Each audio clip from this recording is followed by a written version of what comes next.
right, welcome back to the second hour of Green Rush Live. Again, our regularly scheduled, really live business of cannabis talk show that we do every Friday afternoon here on the Pro Cannabis Media Network that you know is available on most social media platforms and also now on demand on the procannabismedia.com website. I'm proud of that since I'm the founder of Pro Cannabis Media. I'm Jimmy Young, and I'm going to welcome in a friend of mine, someone I've known now for 5 full years. When I walked into NECANN in March of 2018, the funny thing is I met Deirdre Ravito from Rev Clinics that day. I met Stu Zakum, who ended up being my first ever interview on In the Weeds. And I maintain these friendships that I've developed over 5 years, and it's very, very important to me to keep it all going. So Dr. Marion McNabb, thank you again for joining us. And again, congratulations on just surviving 5 years, right?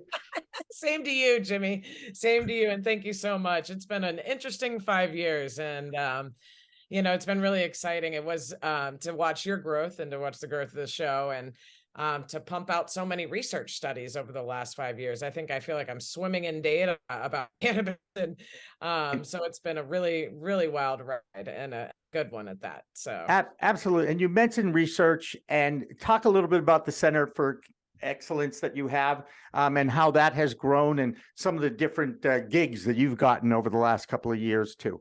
Yeah, thanks. So it's an honor to be here today. So I am the president of the Cannabis Center of Excellence. It's a 501c3 nonprofit organization that was a dream 5 years ago. So when Jimmy and I met, at the time I was working with a colleague, Randy McCaffrey, and a company called Cannabis Community Care and Research Network, or C3RN. And we applied to the Boston University ancillary cannabis business startup competition. It was the first competition. It's now in its 5th year. And it was hosted by Green Lion Partners and Boston University Questrom School of Business. We pitched to, the vision was to create a virtual cannabis center of excellence, which is what I now run. So that's what happened over 5 years, which is great. At the time of winning that award and the vision, we started off by doing educational events, which Jimmy went to, I'm sure, many of the events that I worked on over the last couple of years. And started doing events around cannabis research, education, trying to elevate the conversation to think about how do we bring in academia, how do we link policymakers, how do we engage the industry, consumers, and patients around important topics around health and wellness and, righting the wrongs of the drug war, addressing key topics in our that we were facing that cannabis interacts with. Started a partnership at that same year with UMass Dartmouth, and a colleague from the Charlton College of Business at UMass Dartmouth reached out, and we formed what is now an ongoing, almost 5-year running partnership with the Cannabis Center of Excellence and UMass Dartmouth and their institutional review board. So we started in 2018 with our first research study together, which was a consumer and a patient research study. So asking cannabis consumers and patients, why do you consume cannabis? How is it helping you? What side effects do you have? What health conditions are you facing? Where do you find your information about cannabis? What are your knowledge levels, et cetera, around cannabis, barriers and facilitators? At the start of that study, kind of blossomed into what has now been 7 different research studies that we've conducted together. Second one that we worked on was really focused on veterans, and a leading veteran, Stephen Mandile, saw the first results of the study that I conducted in 2019 with UMass and said, this might be really applicable to the veteran population. So we ran an entire research study in 2019 that was called the Veterans Health and Medical Cannabis Study. And that was a really transformative research study. I'm preparing the peer-reviewed manuscript for publication. We've actually received feedback. It's already in process, so it'll be published out in the peer-reviewed literature. But we also really worked to get that data and information out to the community. So we did several events in Massachusetts that released the results, and then we also use that data in policy work. And so there's a couple bills that have been in the State House over the last few years, really trying to advance access for veterans based on those research findings. And what I've been up to most recently, Jimmy, which we haven't really caught very much up on, is based on those results from the 2019 veteran study, two key findings. One, well, there's lots of key findings, but one of the major ones was that veterans reported using medical cannabis as a harm reduction alternative for reducing alcohol use, tobacco use, even unwanted medication and opioid use. They reported a greater quality of life as a result of using cannabis, a greater, ability to manage their diseases and symptoms that they were facing. And with that, we also asked these veterans, well, you're finding so much relief in this.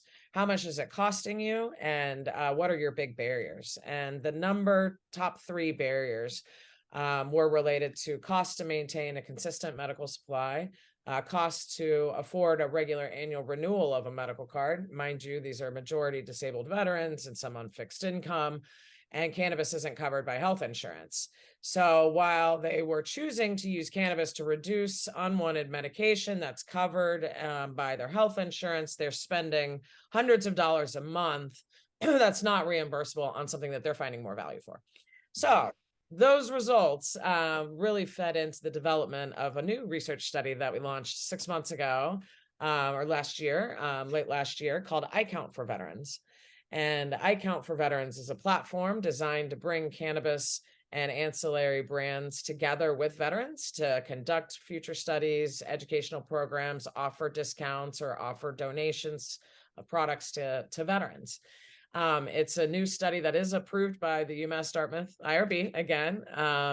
And how it works is a veteran signs up in I Count for Veterans. They complete an intake survey. So they sign up at the Cannabis Center of Excellence. They take an intake survey.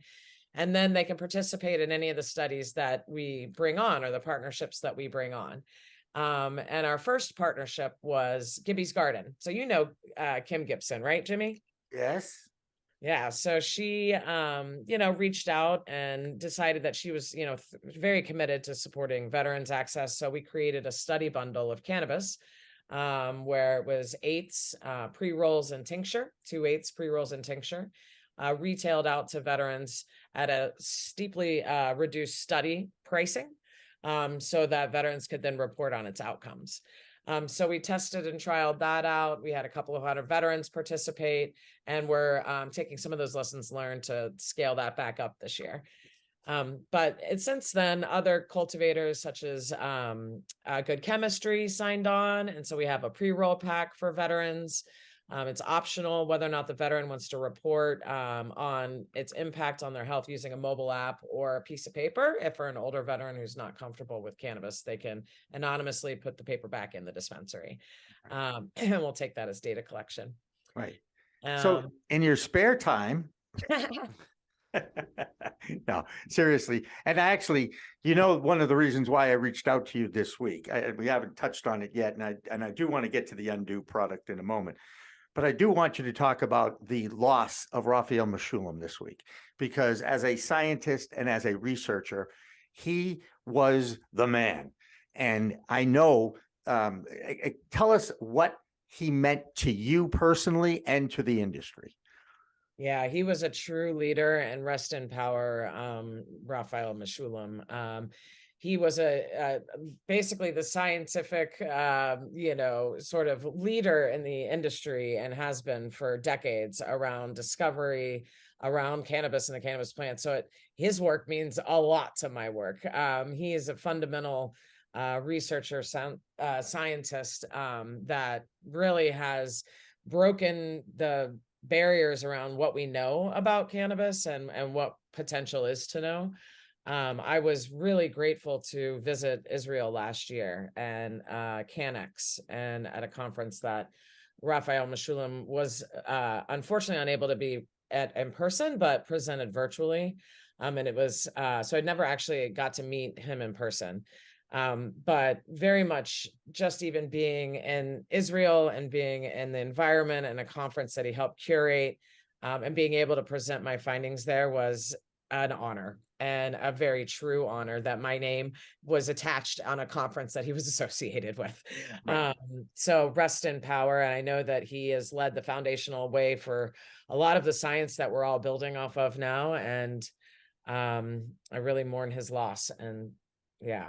We all do. And I'm glad that we're able to bring a little bit more attention to his work too, because a lot of times it was anonymous. And I think a lot of you researchers and scientists don't get the acclamation that perhaps you should beyond your own peer acclamation. So it's why I love having you on this show. Tell us a little bit about the product, because Undue, tell us how it all started, what it's about. I mean, I have an idea, you've told me, but share both with Josh and Doug, and then I know that they're going to have questions for you about this product. Go ahead.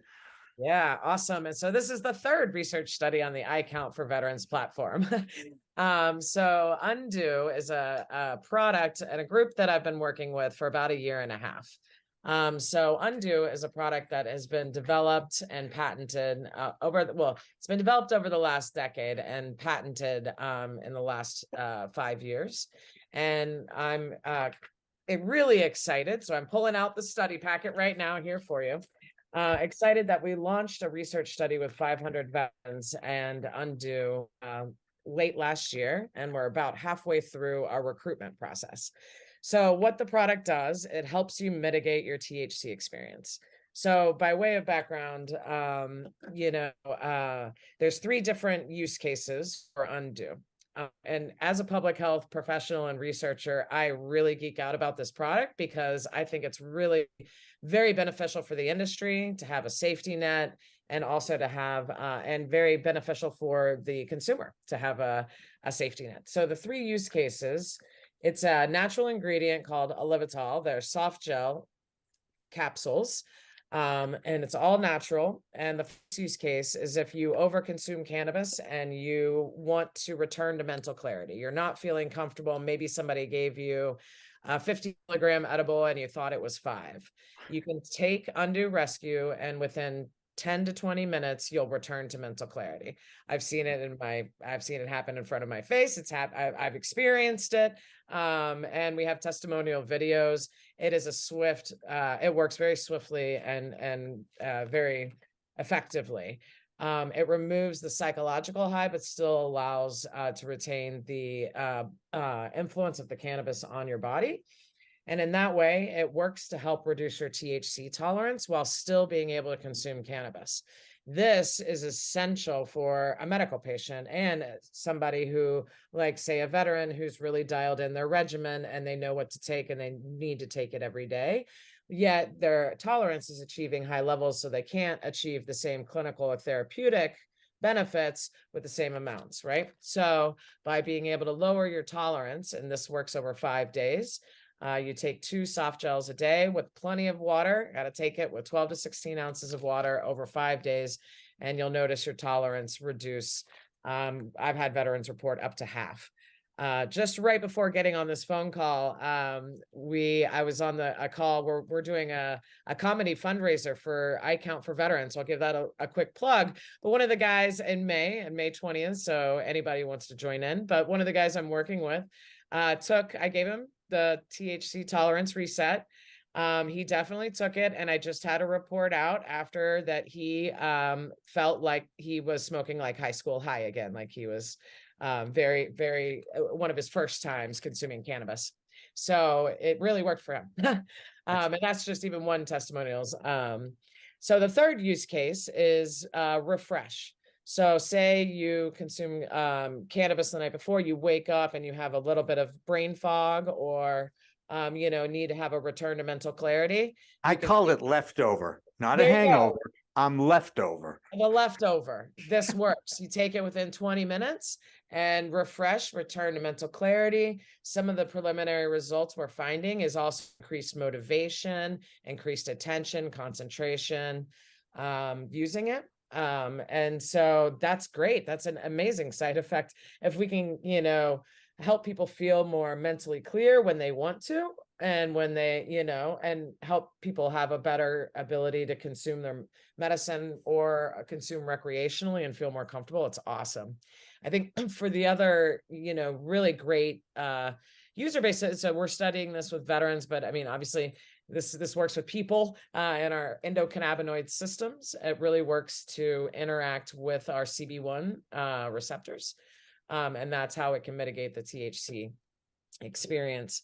But anybody who's a new consumer of cannabis, a novice, or wants to try, but a little bit, like, I'm anxious. Like, what if I want to do a edible dinner, but what if it makes me feel bad? Well, having something like this would get that person over the hump to feel a little bit more confident to even try cannabis. Or if they've had a bad experience in the past, through counseling, maybe try again and have this as your safety net. So I'm really excited about it. There's, the preliminary results are coming out, presented a few at NECAN, and I'll be, publishing another video because I didn't record the NECAN data presentation, but we'll be developing one really soon. I know a good video production house that'll work with you. Just saying. Me. Okay. Josh and Doug. Doug, I think you're dying to ask her some questions. So go ahead. I would have to imagine this product would be great for hospitals, considering like we see a lot of people exactly what you're saying. They don't really know the amount to eat edible wise. You don't really see it as much with smoking, but the edibles. And I would have to imagine. But I was going to ask you, is it something that like a kid could take? Like I work with a lot of children that go through chemo. And obviously, you don't want to make anything psychoactive, but some of the kids, they really have a lot of effects with the chemo. So you want to introduce THC, but then they start to actually feel it and feel a little funny. Is this a product that would actually help that for like kids? Yeah, so it works with our endocannabinoid system, so it would work in children. We are studying the adult population and have been focused on that, but you make an extraordinarily important point. We've limited our study to be adults, and just because of also ethical research when working with younger populations, so wanting to really make sure you protect those younger populations. So all of our studies right now are above the age of 21. But I think you make it an extraordinarily important point, and I will get back to you on what the thinking is from the founder around that, because it is very important. So, and I would assume it would be so, but I would rather hear from him and hear what his experience has been, because we've been really squarely focused. I'm sure first responders, especially the emergency personnel, because we all know, and Josh, I guarantee it happened in Washington. There were increases in emergency room visits in legal states immediately because people weren't sure about the dosing. Go ahead, Josh. Yeah, not only that, but also at the vets. So, I have puppies that are 3 years old, and in my garage, I had shatter from a couple of years ago. I don't buy it anymore because it shatters everywhere. They found it though. They found it on the ground. They licked it and they got really, really stoned.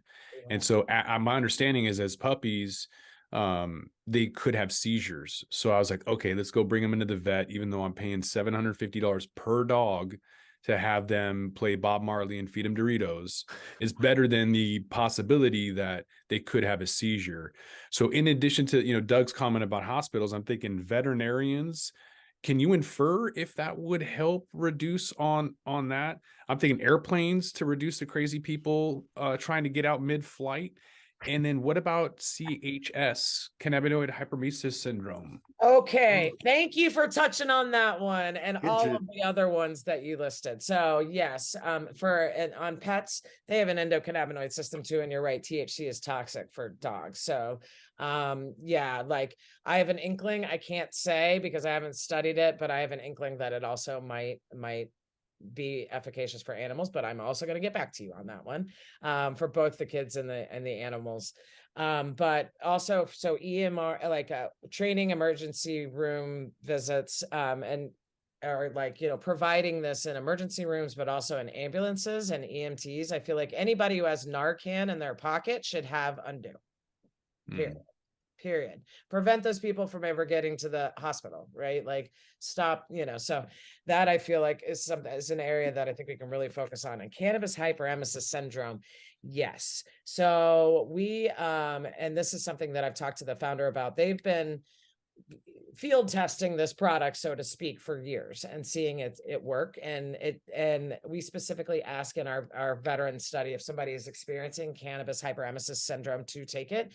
I think it will work. But we had realized that we are not doing a specific study on CHS, but it can, because what it does is it's a smaller molecule than THC. It will interact with that CB1 receptor, and I do think it might have a potential role to play in mitigating CHS symptoms. I haven't studied it, but it's promising. When can we get it? When is it going to be ready to go? It'll be ready by the end of the month. It'll be ready for distribution by the end of the month. Fantastic. So our Dr. McNabb, did you say number 2 was that if I take it, then it will be like the first time I've been high before? Is that kind of like sober October or dry January? It'll just reset my system? Yeah. Wow. It resets your receptor. It's almost 420, people. Yeah, like it wipes it out over 5 days and resets your receptors. So you do have to be careful, because some people you may not even really realize, and then you go back to consume and you're like, oh my goodness, I want to be a cheap date again. It's fine.